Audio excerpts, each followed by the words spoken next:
Hello everyone, and today we're checking out Star Wars The Old Republic on Alder Lake, to be more specific, a Core i7 12700KF, and we finally got the game to launch, which is good.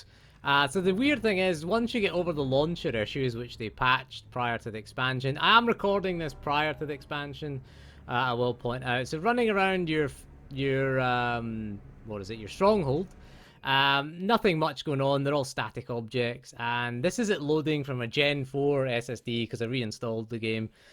So load times are fairly fast. They're not the fastest in the world, but they are fairly fast. So let's go to the fleet then and ride around.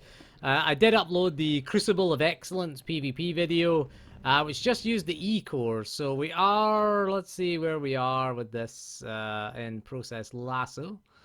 Go and test this out here. You can see here we have SWTOR.exe. It's a 32-bit app still. So yeah, doing this. So yeah, it still has CPU rules in place. It still actually has the rules there that we set. CPU priority should be fine. Currently, yeah, there's what it is currently. So it's still hyper-threading disabled. Right there. So it saved the old rules from our old CPU. I don't know if we can bump on the hyper-threading, so if we go in, and the E-cores aren't being used, interestingly enough. Just the P-cores here, because the ones that have the E-cores, it designates with an E next to it. Quite handy. Did that work? That didn't do anything, did it? I don't think it did. Right, that didn't do anything.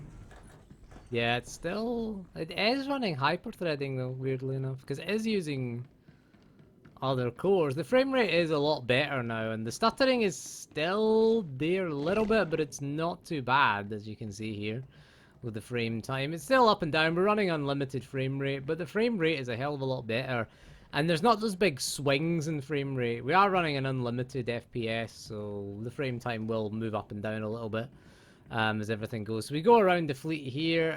We're on quite a well-populated 120 players on the fleet. So quite a nice population. So we're doing this prior to the expansion launch, just because the expansion may bring issues, so it's difficult to test. You expect day one issues with the expansion, and the population will be ridiculously high anyway. Alright, so there's a little dip there. Ooh, still stayed above 100, which is nice. That was good. Going past the GTN terminal. It also loads in advance there, so that's why the second one wasn't too bad. There, so there you go. The hyper-threading is still disabled there, and it runs okay. Runs fine. So we did that on our AMD CPU. So that's kept the setting from Process Lasso in there. The E-cores are also disabled as well. You can see there's not a lot of usage on the E-cores there. So we'll go back to Process Lasso. There's two executables. I take it the one that's normal is the right one, so let's go and change the affinity. That's not right. We should do it in the always one, just to make sure. I think I might buy Process Lasso actually, because it keeps annoying. It's kind of annoying. So let's go in and re-enable hyper-threading. We'll leave the E-cores off, shall we? And just go hyper-threading enabled and see if that makes any difference. Not really.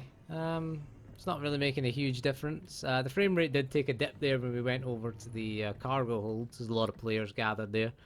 So let's go over here, and it's going to take a dip again. So hyper-threading enabled doesn't really make much of a difference So we're just running P-cores there. What we'll do is we'll take a little loop around. Again, what we should actually do is we should reload the instance. That would be wise, I think, just reloading the instance there to get so we'll go to our stronghold, and then we'll travel back to the fleet, so that way everything's reloaded from scratch. We'll dump everything from the memory, at least, because everything's still in memory there. So we'll go back to the fleet and reload it there. So yeah, loading time's pretty fast. We're running on a Samsung 980 Pro. Right, so yeah, 0 to 15 on the cores, which is all the P cores. Right, we are 100 and 110 in this instance, so it's pretty much the same instance. 120, 110, it's not really going to make a huge difference. So let's go around and have a little look at this now and see if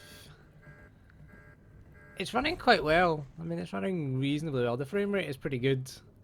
It's nice and consistent. 177 were average. Ignore the 1% low because that was affected by the loading screen, so I would just ignore that there. It's 1 FPS. It goes to 1 FPS in the loading screen. We generally don't benchmark with the loading screen there, so we're just doing this in real time.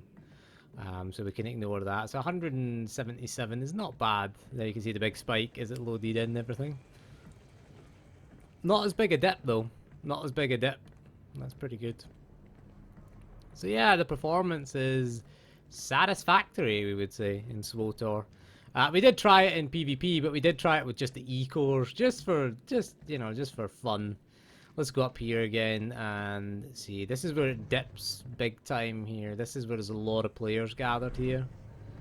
Yeah, I see it going down into the 90s, this part here. Because it has to load in all these players.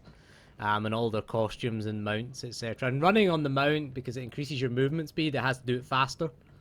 So that's what gives it that extra little bit of workout. And yeah, there you can see it again, dipping down a little bit into still above 100 though. So let us no, I don't want to log out. Let us reload this, try and reload the instance. I don't want my legacy up. And what we will do is we'll load up our stronghold again, and we'll try it just on the E-cores then. So let's go in, process lasso once again, 0 to 15. Let's go in, set affinity with just the P cores. Let's tick the E cores on and see if it makes any difference to the frame rate. Let's try that first of all. So this has now got access to all 20 of the threads now. And nah, it doesn't really make any difference. The E cores just aren't being used, so it's using the correct cores, the P cores. Sometimes disabling the E cores can have, you know, a benefit to performance. Again, these objects are all kind of static objects. They don't really do much. They're not going to test the CPU. Just when they load in is when they test the CPUs. Let's go back to the fleet then, and we'll just sit through the short loading times. And we'll go back and see if it makes any difference. Now there is a bit of an issue here with the fleet. We have loaded onto... There's only 40 people. Can we get to instance 1? No, it won't let us. See, this is the problem with benchmarking MMOs, is now we're on an instance of the fleet with 45 people, so we can't really control that.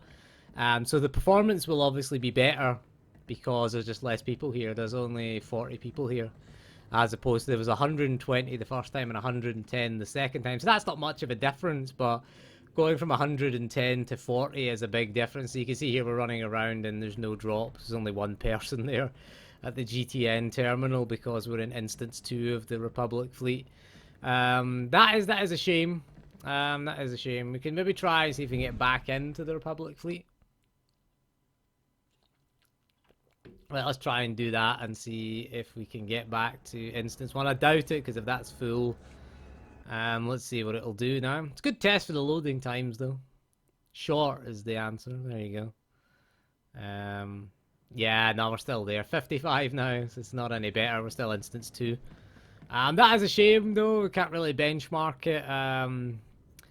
Right, we might as well try instance 2 then. We'll wait till it finishes loading before we change it over. We'll try the P cores then, or the E cores. Let's try just the efficiency cores then. So always set CPU affinity, and we're just going to go in and untick all of these big manly beefy E cores, and we are going to see if it can run on E cores. And yeah, the frame rates took a big dip, and you can see how the E cores usage just shoots up, but the frame rate is still impressive, actually. Still above 100. So SWTOR isn't that much. I mean, bear in mind it ran fine on like a Core i5. It probably ran best on the Core i5 6600K. actually, and that was 4 cores and 4 threads. It had a higher clock speed because I ran mine at 4.5 as opposed to 3.6 gigahertz as it's running here. But yeah, it's not bad actually. In your stronghold, there's not much to do in the stronghold. Again, it has to load in all these mounts. That's a bit of a challenge for it. But yeah, let's go and try, see if we can get back to the fleet again and go to the... So you saw the PvP, it was unplayable. But then again, I'm imagining it'll be unplayable on P cores as well, because it generally is just that badly optimized. But yeah, that's impressive. So if you want to save energy and have lower power consumption, then yeah, you can play Star Wars The Old Republic. Obviously the frame rate's not as high, because those P cores are the fully enabled cores. Those cores, these are just low powered efficiency cores. So there is going to be a loss to frame rate, but a loss to playability? Well, we're still on instance number 2 of the fleet, though, so we can't really get a gauge for it. It would be nice if we could get that. Maybe we'll try it once the expansion launches, just to see if it makes any difference. Maybe try the Imperial fleet, maybe more people there, but I think that, yeah, it's okay, actually. The PvP video will go up first. I'll try and get both videos up before the expansion launches, because the expansion can introduce new issues. That's why I just wanted to test the most stable version of the current game, version 6 point whatever here. But there you go. You, I guess in theory, could play SWTOR. A bit of frame rate, frame time issues there. 4 cores, 4 threads can be playable. P cores are fine. E cores are fine. Take your pick. We did do PvP with the E-cores, maybe try a bit more testing with the E-cores just to see if we can get it to buckle. But anyway, that is all for this video, so thank you for joining me, and we'll see you again soon, and goodbye.